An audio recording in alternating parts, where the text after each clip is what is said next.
দেখতে দেখতে বছরের প্রায় অর্ধেকটা সময় পার করে ফেলেছ, তবে নিজের মধ্যে আনতে পারোনি তেমন কোনো পরিবর্তন। বছরের শুরুতে তো খুব করে প্রতিজ্ঞা করেছিলে নিজেকে বদলাবে, একটা বছরকে কাজে লাগিয়ে জীবনকে পুরোপুরিভাবে পাল্টে দিবে। তবে এতদিনে পার হয়ে গেছে বছরের অর্ধেকটা সময়, কিন্তু নিজের মধ্যে কোনো পরিবর্তনই তুমি আনতে পারোনি। ওই বছরের শুরুর দিকে যা ছিল আর কি, তারপর যেই লাউ সেই কদু। আমার কোনো ভিউয়ার হিসেবে বলছি না, নিজের বন্ধু কিংবা ভাই মনে করে বলছি, যদি তুমি তোমার জীবনকে সম্পূর্ণভাবে পরিবর্তন করতে চাও তাহলে আজকের এই ভিডিওটি না টেনে সম্পূর্ণ দেখো, কারণ আজকের এই ভিডিওতে আমি তোমাদেরকে এমন কিছু টেকনিক বা উপায় সম্পর্কে বলতে চাচ্ছি যা অনুসরণ করে বছরের বাকি অর্ধেক সময়কে কাজে লাগিয়ে জীবনকে পুরোপুরিভাবে বদলে দিতে পারবে। তো চলো শুরু করা যাক। Number 1, your personal diary, a mirror to your dreams। সবার প্রথমে তোমাকে যা করতে হবে সেটি হলো একটি পার্সোনাল ডায়েরি তৈরি করা। সেই ডায়েরিতে তোমাকে নিজের লক্ষ্য সম্পর্কে লিখতে হবে। ডায়েরির শুরুর দিকে তোমাকে লিখতে হবে তোমার স্বপ্ন পূরণে কি কি বাধা প্রতিবন্ধকতা আছে, তোমাকে ঠিক কতটা পরিশ্রম করতে হবে। আর ডায়েরির শেষের দিকে তোমাকে লিখতে হবে তোমার লক্ষ্য কি, তুমি ঠিক কি হতে চাও, কি অর্জন করতে চাও। আর শুরুর এবং শেষের লেখাগুলোর মাঝে তোমাকে ডায়েরির বেশ কিছুটা ফাঁকা রাখতে হবে। সেই ফাঁকা রাখা পৃষ্ঠাগুলোতে তোমাকে একটি চার্ট তৈরি করতে হবে যে তুমি আজকের দিনে তোমার স্বপ্ন পূরণের জন্য কি করেছো। আর প্রতিদিন এই রকম 5 মিনিট সময় হাতে নিয়ে স্বপ্ন পূরণের জন্য তুমি আজকের দিনে কি কি করলে সেটা তোমাকে লিখতে হবে। এতে করে তোমার ব্রেন ধীরে ধীরে অনুভব করতে পারবে যে তুমি নিজেকে পরিবর্তন করে ফেলেছো, নিজের স্বপ্নের দিকে একটু একটু করে এগিয়ে যাচ্ছ। এতে করে ব্রেন তার কার্যক্ষমতা ধীরে ধীরে বাড়তে থাকবে। Number 2, visualize your dreams every day. এবার আসা যাক একটি কার্যকর পদ্ধতিতে। এটি হলো নিজের চোখের সামনে নিজের স্বপ্নকে রাখা। ধরো তোমার স্বপ্ন একজন ক্রিকেটার হওয়া, একজন বিসিএস ক্যাডার হওয়া, বিজনেসম্যান হওয়া কিংবা অন্য কিছু।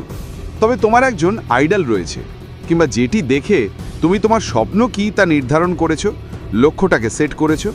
সেটিকে পোস্টার কিংবা দেয়ালিকা আকারে নিজের ঘরের দেয়ালে ঝুলিয়ে দেওয়া। এতে করে নিত্যদিনের ওঠা বসা চলাফেরা সব কিছুতেই তোমার চোখের সামনে সেগুলো বারবার ঘোরাফেরা করবে।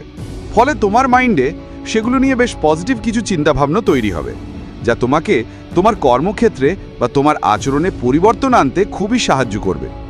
ধীরে ধীরে তুমি তোমার লক্ষ্য অনুযায়ী আচরণ করতে শুরু করবে। ঠিক কী করলে তোমার ভালো হবে, ঠিক কতটা ভালো হবে, সেটা তুমি খুব সহজেই বুঝে যেতে পারবে। Number 3, health first, success follows.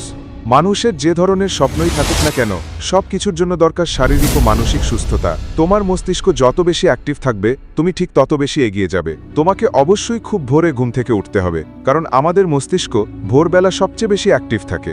তো ভোরবেলা ওঠার পর তোমাকে অবশ্যই সৃষ্টিকর্তার কাছে প্রার্থনা করতে হবে। তারপর ফ্রেশ হয়ে তোমাকে শরীরচর্চা করতে হবে। আর তুমি জানলে অবাক হবে রোজ সকালে শরীরচর্চা তোমাকে ঠিক কতটা বেনিফিট প্রদান করে। শারীরিক সুস্থতা থেকে মানসিক সুস্থতা, পরিবার থেকে কর্মক্ষেত্র, সবকিছুতেই তুমি বেশ অ্যাক্টিভ থাকবে। তোমার মধ্যে কোনো ক্লান্তি অনুভব হবে না। যদি তোমার মেজাজ খিটখিটে থাকে সেটা খুব শীঘ্রই দূর হয়ে যাবে। বেশ হাসি খুশি ও ফুরফুরে মেজাজের অধিকারী হয়ে যাবে তুমি। তোমাকে যে যাই বলুক না কেন নিজেকে খুব সহজেই আত্মনিয়ন্ত্রণ করতে পারবে। আগে যে কাজটা করতে তোমার 3 থেকে 4 ঘন্টা লাগতো, ঠিক সেই কাজটাই তুমি 1.5 থেকে 2 ঘন্টার মধ্যেই শেষ করে ফেলতে পারবে। নিজের মধ্যে এতটা পরিবর্তন দেখতে পাবে যে তুমি নিজেই নিজেকে বলতে বাধ্য হবে, এটা কি আসলেই আমি? আর এসব কিছু করতে হলে, বছরের অর্ধেক সময়ের মধ্যে অসম্ভবকে সম্ভব করে তুলতে হলে তোমাকে সবকিছু বাদ দিয়ে নিজের লক্ষ্যের উপর ফোকাস করতে হবে। যাই হয়ে যাক না কেন, যতই বাধা বিপত্তি আসুক না কেন, 1 সেকেন্ডের জন্য নিজের লক্ষ্যকে ভুলে গেলে চলবে না।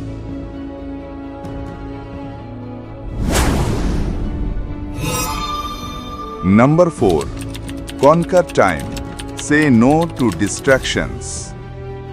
বছরের একটা সময়ের মধ্যে থাকা একটা সেকেন্ডও অযথা নষ্ট হতে দেওয়া যাবে না। যতটা সম্ভব কাজে লেগে থাকবে, আর মোবাইল ফোন থেকে যতটা সম্ভব দূরে থাকবে। তোমাকে ফোনের সকল নোটিফিকেশন অফ করে দিতে হবে। আর আমার মনে হয় শুধুমাত্র একটা মাসের জন্য ফোনের সমস্ত নোটিফিকেশন অফ করলে তোমার জীবন কোনো দিক থেকে বৃথা যাবে না, কিংবা জীবনে বেশ বড় কোনো ক্ষতি হয়ে যাবে না। দিনের প্রায় কয়েকটা ঘন্টা আমরা শুধু মোবাইল ফোন ঘেঁটে নষ্ট করে ফেলি, আর বছর শেষে সেই নষ্ট করা সময়ের পরিমাণ বেশ বড়সড় হয়ে দাঁড়ায়।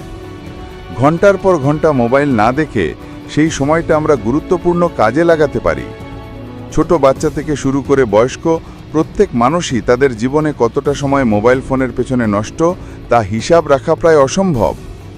সোশ্যাল মিডিয়া প্ল্যাটফর্মগুলো আমাদের বোকা বানিয়ে দিনের পর দিন তাদের সাইটগুলোতে ব্যস্ত রাখছে, যার ফলে জীবনের কার্যক্রমগুলোকে বাদ দিয়ে আমরা গাধার মতো তাদের পেছনে ছুটছি। নিজের অজান্তেই নিজের জীবনের সবচেয়ে মূল্যবান সময়গুলোকে এভাবেই বৃথা নষ্ট করে ফেলছি। কিন্তু ক্ষতি তো আমাদেরই হচ্ছে, তাই না? তাই বাকি থাকা কয়েকটা মাসের মধ্যে নিজেকে পুরোপুরি বদলে ফেলতে চাইলে, নিজের স্বপ্নকে সত্যি করতে চাইলে তোমাকে অবশ্যই স্মার্টফোন থেকে যতটা সম্ভব দূরে থাকতে হবে।